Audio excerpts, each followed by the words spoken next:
Many of you think that OnePlus has finally settled. And trust me, I thought the same thing too. Until the OnePlus 10T dropped into my hand. And it made me question, have they really settled?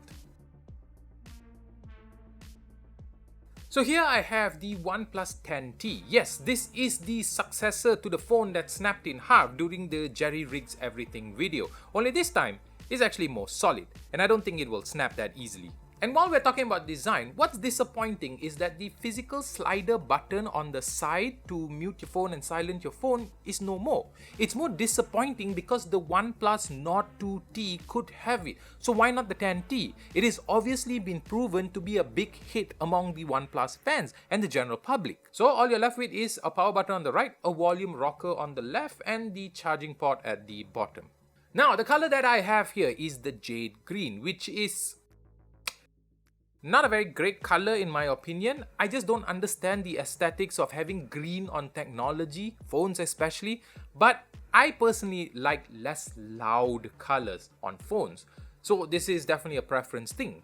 I just wish that we got the Moonstone Black edition because that color is very nice. Also on the back is a very large camera bump that houses 3 camera sensors and a very large flash which has 2 LEDs inside.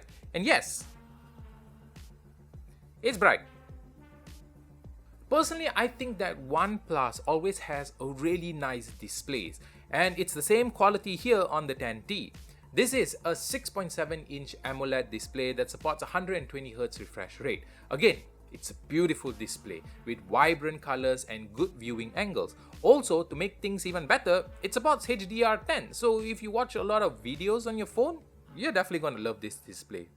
Alright, so driving the phone is a Snapdragon 8 Plus Gen 1 processor coupled with 16GB of RAM and 256GB of storage. And what a goddamn beast this processor is. I mean, this might be the only phone that I've tried up until today that did not have a single micro shutter while playing Asphalt 9 on the highest graphical settings and the highest frame rate settings. Temperatures were hovering around 38 degrees, and if there's any thermal throttling happening, I couldn't feel it. Genshin Impact on the highest setting can achieve 40 FPS while the temperatures are at 39 to 40 degrees. Now, those might seem like they are very high temperatures, and the phone does feel quite warm, bordering on the uncomfortable side. But remember, I'm playing Asphalt and Genshin on the highest setting, and if you're willing to bring that down, it could feel slightly better. And for those of you who want a very powerful phone for everyday tasks, then this will be great for you because there was no lags, there was no shutters, apps open up in a snap, and overall, it was just a very pleasant phone for normal usage and even multitasking. Now, you can probably attribute all of that to the super lightweight Oxygen OS running on top of Android 12. Again, as I mentioned in my Nord 2T video, OnePlus has the best operating system around because it's free of any bloat and it's the most simple UI you will ever see on any phone in the market. I mean, heck, I personally love it, right? And I've been loving it since the OnePlus One phone release. Oh, and by the way, you have to look at this beautiful wallpaper. This is just so fantastic to look at. Honestly, best part of the phone. Seriously. Now for the cameras, there is a 50 megapixel main sensor, an 8 megapixel ultra wide sensor, and a 2 megapixel macro lens. Pictures are actually not too bad. It has good details, the colors are not too flat, neither are they too saturated, and the overall exposure control is pretty good. For video, it can shoot both 4K and 1080p at 60 FPS, and stabilization might not be great because it has that kind of catch-up thing, but overall, pretty good. And on the front is a 16 megapixel selfie camera, and again, the quality and the details are about the same as the rear camera.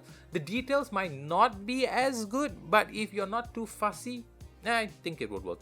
Now, powering everything on this phone is a 4800 mAh battery, and it can easily get you slightly more than a day's worth of usage on normal usage. It will take some time to learn your usage pattern, but after a while you will realize that the battery life improves quite a bit. But regardless, the phone supports a whopping 150 watts of charging, which can get you to a full charge in slightly more than 30 minutes, which is absolutely insane. But it is expected from a OnePlus phone.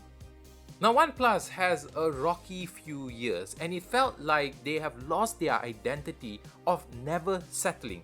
The drive to kill flagship devices by placing itself at a very competitive price, but the 10T shows some sign of that in its fight.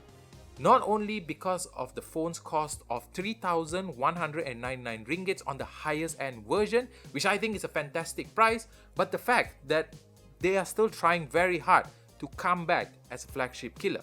And with that pricing and with this performance, that's pretty good. But let me know what you think about OnePlus. Do you think that the 10T can bring back their status as the flagship killer? And have they finally decided not to settle?